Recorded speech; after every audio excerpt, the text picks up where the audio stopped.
Assalamualaikum warahmatullahi wabarakatuh.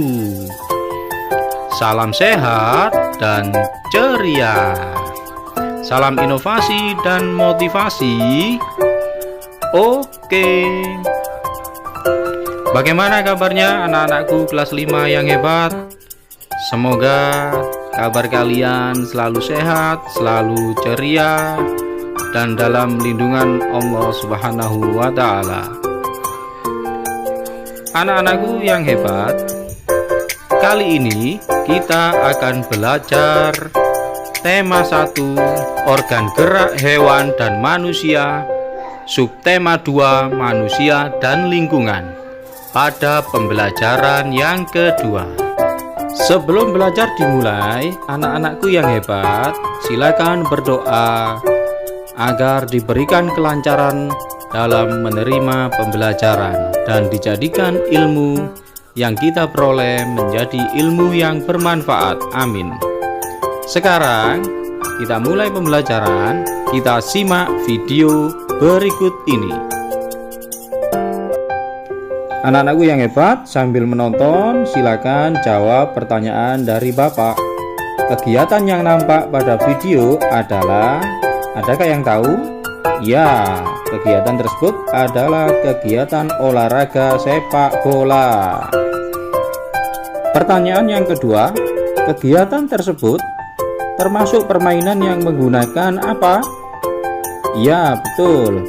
Kegiatan tersebut termasuk permainan yang menggunakan organ gerak kaki untuk menggiring dan menendang bola. Pertanyaan berikutnya, apa saja yang harus dilakukan sebelum melakukan kegiatan tersebut? Ada yang tahu? Ya, yang harus dipersiapkan adalah pemanasan untuk melenturkan otot-otot kaki dan otot-otot tubuh yang lainnya biar tidak terjadi cedera. Perlu kalian ketahui mengapa tangan kita bisa berayun, bisa memegang dan menggenggam. Itu dikarenakan tangan kita terdapat tulang dan otot.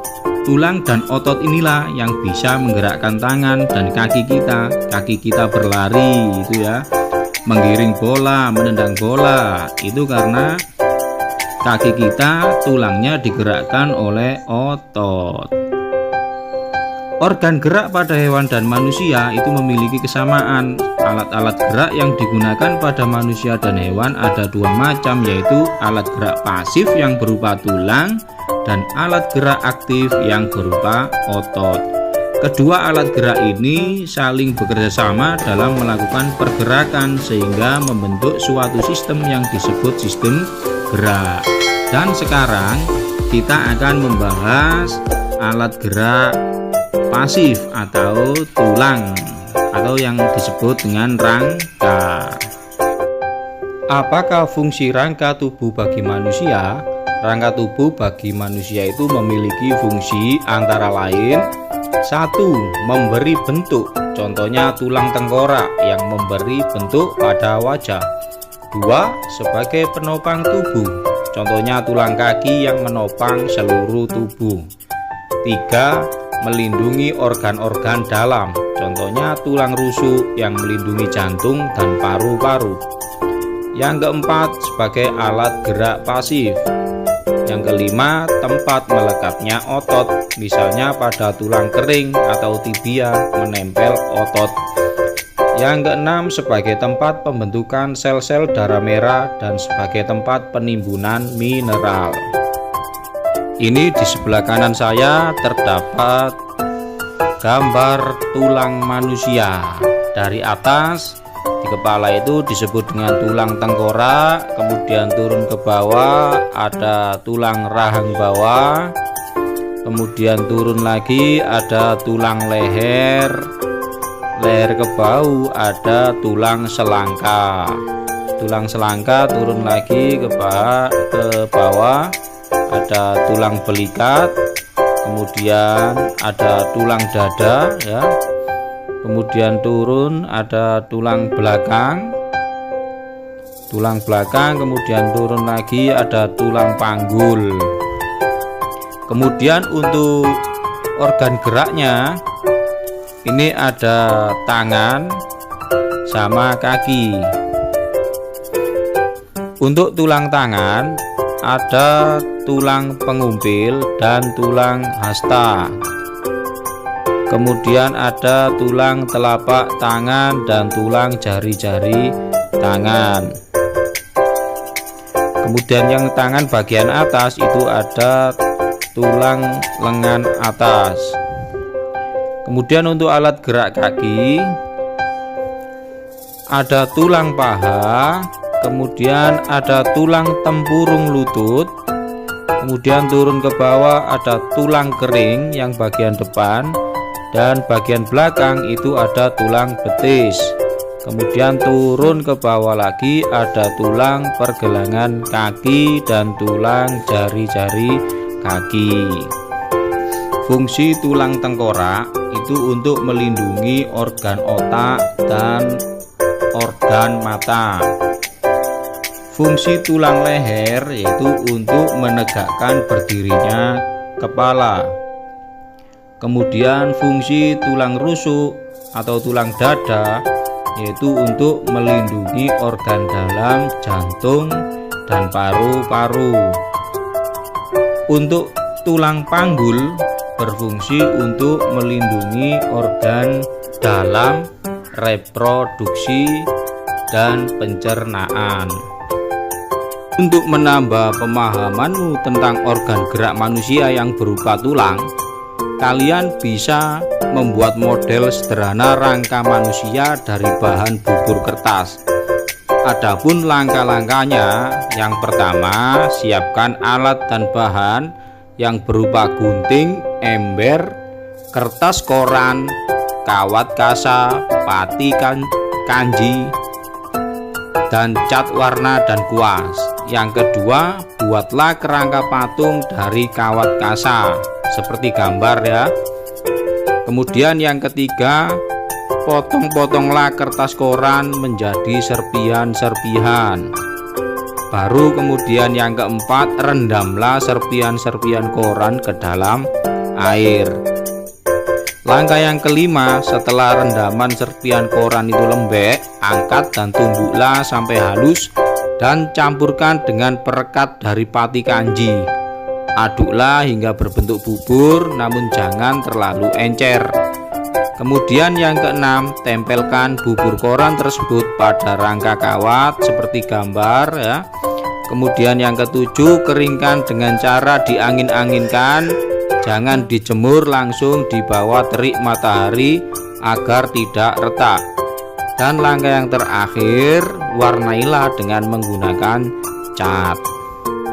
Sekarang marilah kita menentukan ide pokok dari bacaan penyandang cacat yang sukses. Sidik lahir dengan kondisi yang memprihatinkan. Dia tak memiliki kedua kaki mulai dari pangkal paha. Boleh dibilang tubuhnya hanya separuh. Sebelum menggunakan kursi roda, dia mengayunkan dua tangan guna menyeret tubuhnya untuk berjalan. Meski tubuhnya tak sempurna, sejak kecil Sidik tidak pernah mau merepotkan orang lain. Ia selalu berusaha melakukan semua aktivitasnya sendiri. Dia juga tidak mau dipapa atau digendong. Saya tidak mau dikasihani orang. Saya ingin sukses bukan karena orang kasihan kepada saya, tetapi karena kerja keras saya, katanya lugas. Setelah bertahun-tahun bekerja di Yayasan Swaprasitya Purna, tetapi tidak menghasilkan materi berarti, Sidik memilih keluar dan mencari pekerjaan lain. Dengan bekal ijazah diplomanya, dia diterima di sebuah perusahaan kontraktor sebagai staf personalia. Tapi belum lama dia bekerja, krisis moneter tahun 1998 menghantam dan perusahaannya terpaksa tutup. Maka dimulailah periode Sidik menjadi pengangguran. Tetapi dia tak mau lama-lama menganggur. Sidik mulai mengikuti berbagai kursus keterampilan yang diadakan oleh Pemda DKI bagi penyandang cacat. Salah satu kursus yang memikat perhatian Sidik ialah kursus membuat kerupuk dari singkong.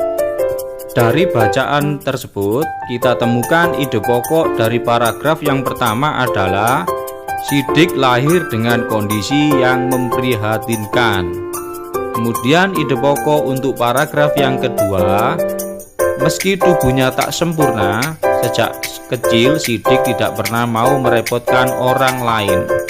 Untuk ide pokok dari paragraf yang lainnya, silakan kalian menentukan sendiri secara mandiri di rumah.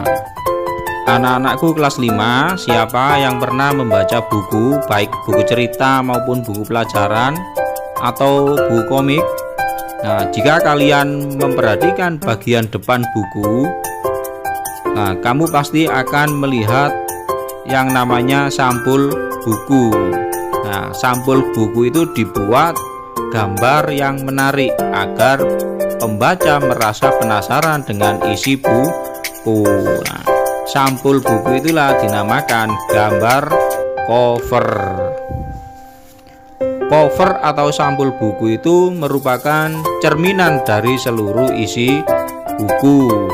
Cover atau sampul buku merupakan bagian terluar dari buku yang terdiri atas dua sisi, yakni depan dan belakang.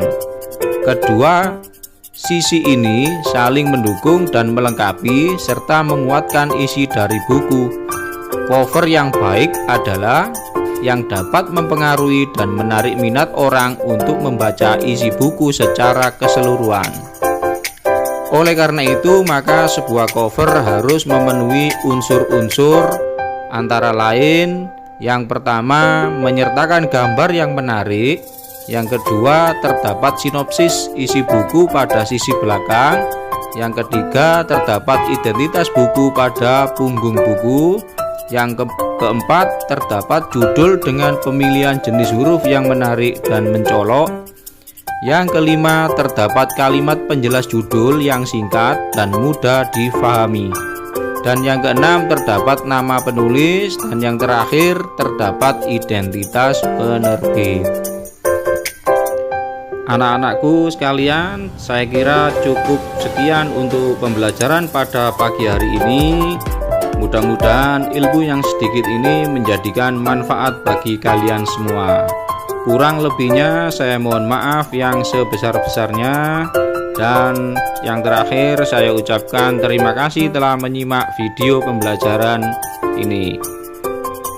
Saya akhiri, wassalamualaikum warahmatullahi wabarakatuh.